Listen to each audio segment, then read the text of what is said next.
Bharatiya Janata party के केरल प्रदेश के अध्यक्ष माननीय मुरलीधरन जी,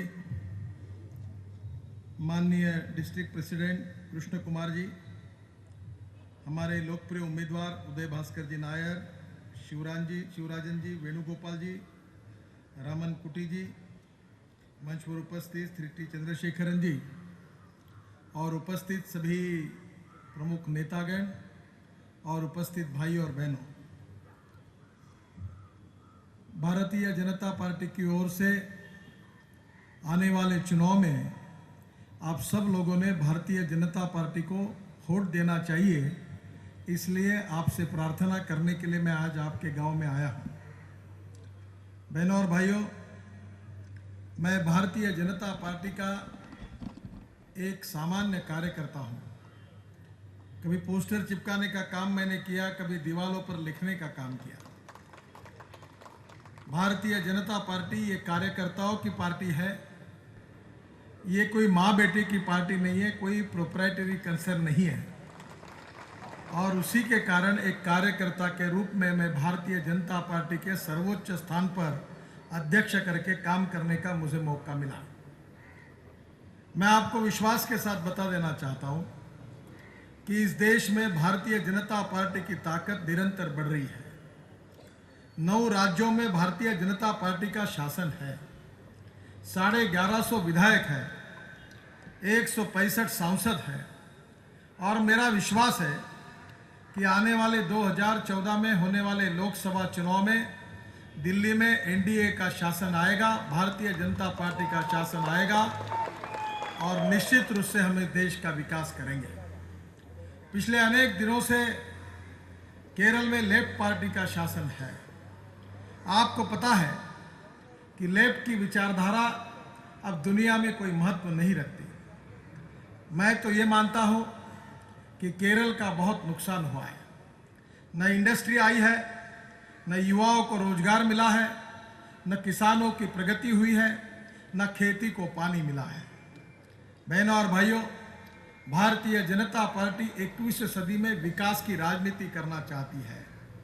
जात, पंथ, धर्म, भाषा और सेक्स इसका विचार न करते हुए सब लोगों को समान अधिकार मिलेगा, समान मौका मिलेगा, यही हमारा मिशन है।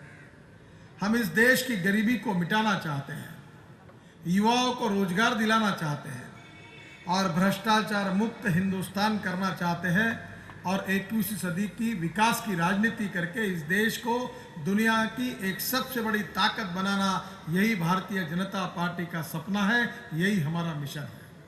और इसी काम के लिए राष्ट्रवाद हमारा आत्मा है, हमारा विचार है। गुड गवर्नेंस एंड डेवलपमेंट ये हमारा मिशन है।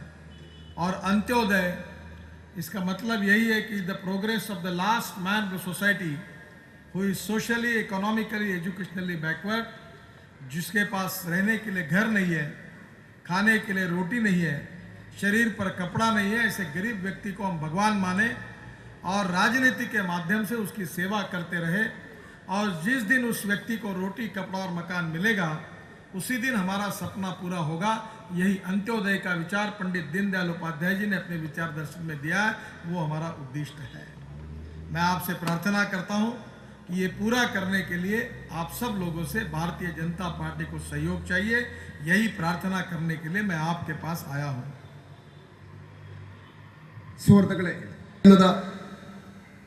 बहनों और भाइयों, हम महंगाई त्रस्त है। 10 लाख से ज्यादा किसानों ने देश में आत्महत्या की है। बेरोजगार युवाओं को रोजगार नहीं है। सोनिया जी को चिंता है कि राहुल को रोजगार कैसे मिले, वो देश का प्रधानमंत्री कैसे बने। पर देश के युवा लोग क्या करेंगे? आज उनके हाथों को काम नहीं है। नक्सलवाद और आतंकवाद निरंतर बढ़ रहा है। और ऐसे स्थिति में हमारे प्लानिंग कमीशन में जो रिपोर्ट मिली है, तेंदुलकर, सक्सेना, सेनगुप्ता कमेटी ने कहा है कि इस देश में 50% आबादी ऐसी है कि जिनका रोज का इनकम 20 रुपए प्रतिदिन से कम है। मैं सोनिया जी से, प्रधानमंत्री मनमोहन सिंह जी से पूछना चाहता हूं कि आप देश की गरीब जनता का मार्गदर्शन करिए कि 20 रुपए प्रतिदिन अगर इनकम होगा तो हम कैसे जी सकते हैं, ये हमको बताइए। कांग्रेस ने लगातार गरीबी हटाओ का नारा दिया, बड़े बड़े आश्वासन देते रहे, गरीबों की बात करते रहे, पर इस देश में गरीब गरीब होते जा रहा है और धनवान धनवान होते जा रहे हैं। मैंने एक छोटे से 2 SMS मुझे मिले। एक SMS था, एक पिता बहुत चिंतित थे क्योंकि उनकी लड़की 14 साल की हुई थी, उसकी ऊंचाई नहीं बढ़ रही थी। वो डॉक्टर के पास गए और डॉक्टर को उन्होंने कहा कि ये 14 साल की हुई है, माया इसका नाम है, इसकी ऊंचाई नहीं बढ़ती, कुछ दवाई दीजिए। तो डॉक्टर ने कहा इसको डॉक्टर मनमोहन सिंह जी के पास ले जाइए। वो जब डॉक्टर मनमोहन सिंह जी के पास लेकर गए तो उन्होंने क्या प्रॉब्लम है, उन्होंने कहा कि लड़की की 14 साल की उम्र हो गई है, उसकी ऊंचाई नहीं बढ़ती, कुछ दवाई दीजिए। तो डॉक्टर मनमोहन सिंह जी ने कहा कि इसका नाम क्या है, तो बोले माया। तो बोले माया नाम बदल दो और महंगाई रख दो, ऐसी आकाश की तरफ ऊंचाई से उड़ती जाएगी, आपको पता नहीं चलेगा। दूसरा एक ऐसा ही विनोदी बात सामने आई। 2 लड़कियां कॉलेज के कॉरिडोर में खड़ी थी। एक लड़की दूसरे लड़की को कह रही थी कि तुमने उस नीले शर्ट पहने वाले लड़के को देखा? तो बोले हाँ मैं देख रही हूँ। तो बोले वो तो बहुत धनवान घर का है। तो दूसरे लड़के ने पूछा तुम्हें पता कैसे चला? तो उसने कहा कि जब मैं उसके नज़दीक से आ रही थी तब उसके मुंह को प्याज का बास आ रहा था और इसलिए वो धनवान घर का है। ये दोनों व्यंग है, पर देश के महंगाई ने कैसी हालत बनी इसके उदाहरण है। बहनों और भाइयों, महंगाई, बेरोजगारी, भुखमरी, इसका संबंध किसी व्यक्ति की जात, पंथ, धर्म, भाषा और सेक्स से नहीं है। इसका संबंध wrong economic policies and bad governance of the Congress party is basically responsible for the price rise and unemployment or poverty। और इसलिए मैं आपको ये कहने के लिए आया हूं कि जब तक कांग्रेस है तब तक भ्रष्टाचार है, जब तक कांग्रेस है तब तक महंगाई है, जब तक कांग्रेस है तब तक बेरोजगारी है। कांग्रेस इस देश का भविष्य बदल नहीं सकती। कांग्रेस ने वादे बहुत किए, कांग्रेस को साथ हमने बहुत दिया, पर कांग्रेस देश का कल्याण नहीं कर सकी। और इसलिए परिवर्तन करिए और केरल में भी आप भारतीय जनता पार्टी का साथ दीजिए।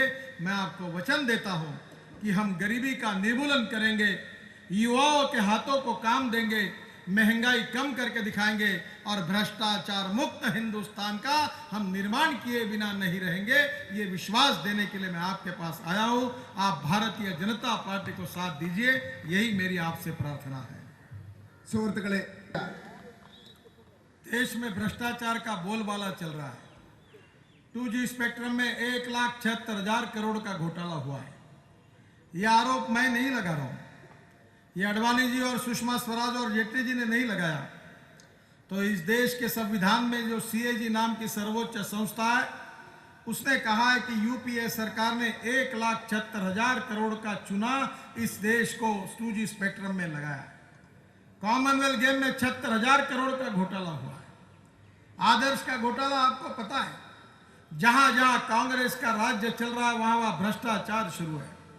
बहनों और भाइयों, हम देश को भ्रष्टाचार से मुक्त करना चाहते हैं। इतना ही नहीं तो विदेशी बैंकों में कुछ हिंदुस्तानियों ने करीब 21 लाख हजार करोड़ रुपए विदेशी बैंकों में जमा किए हैं। ये काला धन है। Sale tax, income tax, excise, ऑक्ट्रा सबकी चोरी करके ये पैसा विदेशी बैंकों में रखा गया है। यूनो में रिजोल्यूशन हुआ, 140 देशों में से 117 देशों ने अपने कानून को सुधारा और उसके बाद पेरू और फिलीपींस जैसे छोटे देशों ने अपना पैसा वापस लाया। पर कांग्रेस पार्टी कुछ नहीं कर रही है।